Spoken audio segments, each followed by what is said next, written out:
నమస్తే. ప్రస్తుతం మనము అమరుల స్మారక స్తూపం వద్ద ఉన్నాము. ఇదే అమరుల స్మారక స్తూపం వద్ద, ఇదే గన్ పార్క్ వద్ద గతంలో మాజీ మంత్రి ప్రస్తుత ఎమ్మెల్యే హరీష్ రావు గారు రాజీనామా లేఖను తీసుకొని వచ్చారు. అధికార కాంగ్రెస్ పార్టీ ముఖ్యమంత్రి రేవంత్ రెడ్డి గారికి సవాల్ విసిరిర్రు.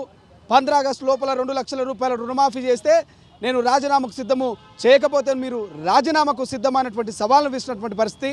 సో ఈ సవాల్ను స్వీకరించినటువంటి కాంగ్రెస్ పార్టీ నాయకులు 15 ఆగస్టు లోపల 2 లక్షల రుణమాఫీకి శ్రీకారం చుట్టిరు. నిన్న 1 లక్ష రూపాయలు కూడా రుణమాఫీ చేశారు. సో ఇవాళ కాంగ్రెస్ పార్టీకి సంబంధించినటువంటి నాయకులంతా కూడా అమరుల స్మారక స్తూపం వద్దకు వచ్చారు. అమరుల స్మారక స్తూపానికి ముఖ్యమంత్రి రేవంత్ రెడ్డి గారి చిత్రపటానికి పాలాభిషేకం చేస్తున్నారు. ఒకసారి మాట్లాడదాం. TPC general secretary Charakonda Venkatesh గారు. వెంకటేష్ గారు, గతంలో ఇక్కడనే ప్రతిపక్ష నాయకులు హరీష్ రావు గారు రాజీనామా లేఖను పట్టుకొని వచ్చారు. సో ఎట్లా చూస్తారు? దానికి సంబంధించి ఏమైనా మాట్లాడే అవకాశం ఉందా? మీరు ఇప్పుడు హరీష్ రావు కానీ, కేసీఆర్ కానీ, కేటీఆర్ కానీ వీళ్ళందరూ కూడా అబద్ధాల కోర్లు, వీళ్ళంతా కుట్రదారులు. అంటే తెలంగాణ ఉద్యమ సమయంలో కూడా అనేకమైనటువంటి కుట్రలు చేశారు వీళ్ళంతా. కాబట్టి ఈరోజు హరీష్ రావు కానీ, కేటీఆర్ కానీ, కేసీఆర్ వీళ్ళను ఈరోజు తెలంగాణ వ్యాప్తంగా 10 సంవత్సరాల 9.5 సంవత్సరాల పరిపాలన తర్వాత బొందబెట్టారు ప్రజలు. ఎందుకోసం అంటే మీ కుట్రలు చాలు, మీ యొక్క నీచమైనటువంటి పరిపాలన చాలు అని చెప్పేసి ప్రజలు ఈరోజు కాంగ్రెస్ ప్రభుత్వానికి పట్టం కట్టిరు. రేవంత్ రెడ్డి గారిని ఈరోజు సీఎం కుర్చీలో కూర్చోబెట్టుకోవడం జరిగింది. ఎందుకోసమనంటే గతంలో హరీష్ రావు, కేసీఆర్ ప్రభుత్వం అంతా, కేసీఆర్, హరీష్ రావు వీళ్ళంతా కూడా రైతులకు అదేవిధంగా నిరుద్యోగులకు తీవ్రమైనటువంటి అన్యాయం చేశారు. అంటే వాళ్ళు తెలంగాణ వచ్చిన తర్వాత తెలంగాణను సస్యశ్యామలం చేస్తాము, తెలంగాణలో 1 కోటి ఎకరాలకు నీళ్ళు ఇస్తామని చెప్పినటువంటి కేసీఆర్ ప్రభుత్వము ఏం చేసింది? రైతులను బేడీలేసి జైలుకు పంపించినటువంటి చరిత్ర వాళ్ళది. అదేవిధంగా ఎన్నో రకాలుగా ఇబ్బందులు పెట్టారు. రైతు బంధు అని చెప్పారు, రైతు రుణమాఫీ అని చెప్పారు, అనేక రకాలమైనటువంటి ఇబ్బందులు పెట్టినటువంటి వాళ్ళు.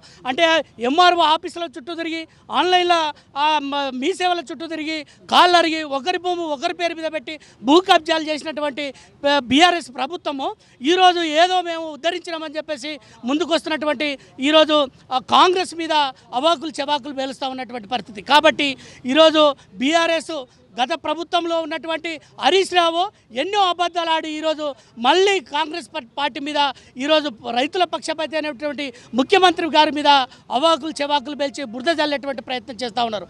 కాబట్టి ఈరోజు ఒక విషయాన్ని మాత్రం ఈరోజు ప్రజలందరికీ తెలుసు. 2014లో అధికారంలోకి వచ్చినటువంటి బీఆర్ఎస్ ప్రభుత్వము రైతులకు రుణమాఫీ చేస్తా అని చెప్పేసి దాదాపుగా 16 కోట్లు మేము రైతులకు రుణమాఫీ ఒకే విడతలో ఇస్తున్నామని చెప్పేసి అనేక ఇబ్బందులు పెట్టారు. ఎక్కడ కూడా 20,000, 30,000, 40,000 ఇచ్చి 60,000, 70,000 ఉన్నటువంటి వాళ్ళకు కూడా రుణమాఫీ ఎగొట్టారు. అంటే 16,000 కోట్లు ఇస్తామని చెప్పినటువంటి 2014లో బీఆర్ఎస్ ప్రభుత్వము ఎక్కడ కూడా రుణమాఫీ చేయలేదు. అదేవిధంగా 2018లో మరోసారి అధికారంలోకి వచ్చినటువంటి ఈ గత బీఆర్ఎస్ ప్రభుత్వము 12,000 కోట్లను రుణమాఫీ చేస్తామని చెప్పింది. ఎక్కడ కూడా రుణమాఫీ చేయలేదు. విడతల వారీగా రుణమాఫీ చేస్తామన్నారు, కానీ చేయలేదు. కానీ మా కాంగ్రెస్ ప్రభుత్వం, కాంగ్రెస్ పార్టీ గతంలో ప్రతిపక్షంలో ఉన్నప్పుడు తల్లి సోనియా గాంధీ తెలంగాణ ఇచ్చిన తర్వాత ఈ తెలంగాణ ఇచ్చినటువంటి తల్లి సోనియా గాంధీ మాట ఇచ్చింది, తెలంగాణ ఇచ్చింది. అదేవిధంగా రేపు తెలంగాణ ప్రభుత్వం తెలంగాణలో కాంగ్రెస్ పార్టీ అధికారంలోకి వస్తే మేము 2 లక్షల రుణమాఫీ చేస్తామని చెప్పేసి ఆనాడు తల్లి సోనియా గాంధీ, తెలంగాణ ఇచ్చిన తల్లి సోనియా గాంధీ మాట ఇచ్చారు. ఈరోజు ముఖ్యమంత్రి రేవంత్ రెడ్డి గారు మాట నిలబెట్టుకున్నారు. 2 లక్షల రుణమాఫీ, నిన్న దాదాపుగా 30,000 కోట్ల రుణాలను ఈరోజు 2 విడతలుగా, అంటే నిన్న 1 లక్ష లోపు రుణమాఫీలకు మొత్తం కూడా అందరికీ, చిన్న సన్నకారు రైతులకు అందరికీ కూడా 1 లక్ష లోపు ఉన్నటువంటి వాళ్ళకి అందరికీ కూడా నిన్న రుణమాఫీ చేయడం జరిగింది.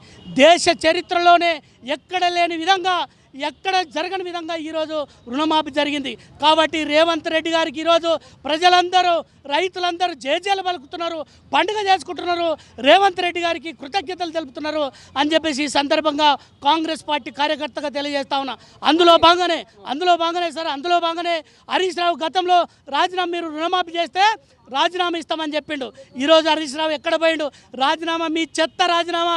మీరు మీ ఎమ్మెల్యేలంతా వచ్చి కాంగ్రెస్ ప్రభుత్వంలో, కాంగ్రెస్ పార్టీలో ఈరోజు రేవంత్ రెడ్డి గారి నాయకత్వం చూసి ఈరోజు ఇక్కడ కాంగ్రెస్లో కలుస్తూ ఉన్నారు. మీ దాంట్లో ఎవరుంటారు రాబాయ్?